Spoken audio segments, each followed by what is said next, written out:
আসসালামু আলাইকুম। Test with Tumpa থেকে আমি টুম্পা আছি আপনাদের সাথে আরও একটি ব্লগ ভিডিও নিয়ে আপনাদের মাঝে চলে এলাম। আরও একটি এপিসোড দেখার আমন্ত্রণ জানাচ্ছি আপনাদের সবাইকে।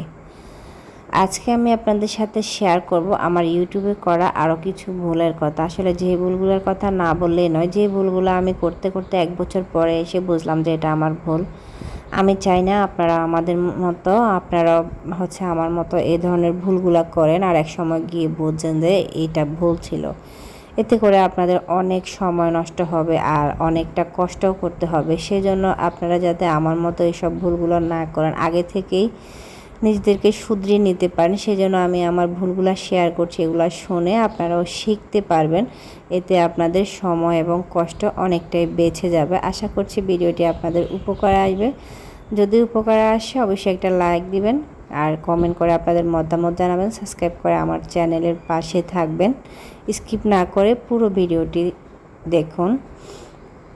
এখানে আমি কিছু টিপসের পাশাপাশি আমার কিছু রান্নাবান্না সুন্দর সুন্দর কিছু ফুটেজ আপনাদের সাথে দেখাই। তো এটা হচ্ছে শুধু যে কথা বলছি সেরকম না, আমি ক্যামেরার সামনে যেহেতু আসি না, তো এই ফুটেজগুলো দেখে হচ্ছে আপনাদের সাথে কথা বলতে হয়। যেহেতু আমি ক্যামেরার সামনে আসতাম তাহলে এই ধরনের ফুটেজের দরকার থাকে না, আমি ক্যামেরায় বসে আপনাদের সাথে কথা বলতাম। তো আমার কথাগুলো শুনবেন, পাশাপাশি হচ্ছে আমার রান্নাবান্না দৈনন্দিন জীবনের কাজকর্মগুলো আপনারা দেখতে পাবেন আমার ভিডিওর মাধ্যমে। তো সেজন্য আমার চ্যানেলটি সাবস্ক্রাইব করে ফেসবুক পেজ থেকে দেখলে পেজটাকে ফলো দিয়ে আমার সাথেই থাকবেন। আপনারা সাথে থাকলে অনেক দূর পর্যন্ত এগোতে পারবো।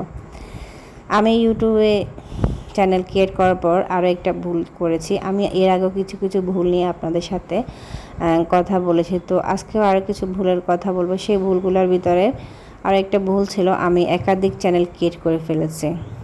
যেখানে আমি প্রথম অবস্থায় একটা চ্যানেলে কাজ করছি সেটাই আমি বুঝতে পারি না। তো আমার এই আরও অনেকগুলো চ্যানেল ক্রিয়েট করার পেছনে কারণ ছিল, আমি রান্নার চ্যানেল ক্রিয়েট করার পরে আমার কাছে মনে হলো অনেকেই মানুষ ব্লগ চ্যানেলের দিকে আগ্রহশীল বেশি। সেটা চিন্তা করে আমি কি করলাম, একটা ব্লগ চ্যানেল ক্রিয়েট করলাম। কিন্তু আমি তখন দেখলাম যে কি সেটাতে আমি সময় দিতে শুরু করছি। যখন আমি ব্লগ চ্যানেলে সময় দেওয়া শুরু করছি তখন আমার রান্নার চ্যানেলে আর সময় দেওয়া সম্ভব হয় না। এতে করে আমার রান্নার চ্যানেলের রিচ একদম ডাউন হয়ে গেছে। এটা প্রথম ভুল ছিল না, তবে এটা আমি যে ভুলগুলো করেছি সে ভুলগুলোর ভিতরে একটা ভুল ছিল। কারণটা হচ্ছে আমি যখন আরেকটা চ্যানেল ক্রিয়েট করছি, এক্ষেত্রে আমার এই চ্যানেল তো রিচ ডাউন হবে, এই চ্যানেলে কাজ তো আমি করা বন্ধ করেছি। সেই ক্ষেত্রে আরও একটা বিষয় হচ্ছে আমি এখনও পুরোপুরি কাজটা শিখতে পারি না শেখার আগে আমি আরেকটা চ্যানেল ক্রিয়েট করেছি।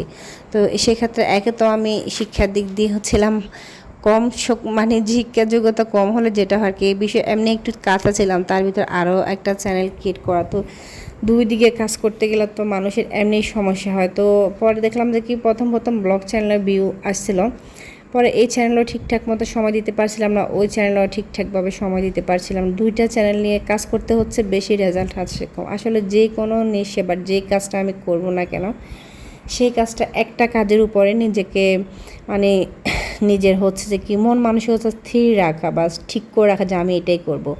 কেউ হচ্ছে রান্নার ভিডিও দিচ্ছে, কেউ ব্লগ ভিডিও দিচ্ছে, কেউ ফানি কন্টেন্ট দিচ্ছে। আপনি যদি মনে করেন আমার হয়তো এই কন্টেন্টে ভিউ আসতেছে না, আমি যদি আরেকটা ক্যাটাগরির চ্যানেল ক্রিয়েট করি সেক্ষেত্রে হয়তো সেখানে ভিউ আসবে না। আসলে এই ধরনের চিন্তা ভাবনা করা একদমই ভুল। আপনি যেটা করেছেন সেটার উপর 100% ফোকাস দিতে হবে। আপনি যদি আরেকটা কাজ করতে যান পরে সেখানে ফোকাস দিতে গেলে এই দিকেরটাও নষ্ট হবে, আবার আপনি কোনো কিছুই ঠিকঠাকভাবে করতে পারবেন না। এইসব বিষয়গুলো আসলে খুবই জটিল, আর একটা চ্যানেলে একভাবে কাজ করলে এটা কিন্তু অনেক দূর নিয়ে যাওয়া যায়। আজকের মতো এখানে বিদায় নিচ্ছি। আল্লাহ হাফেজ।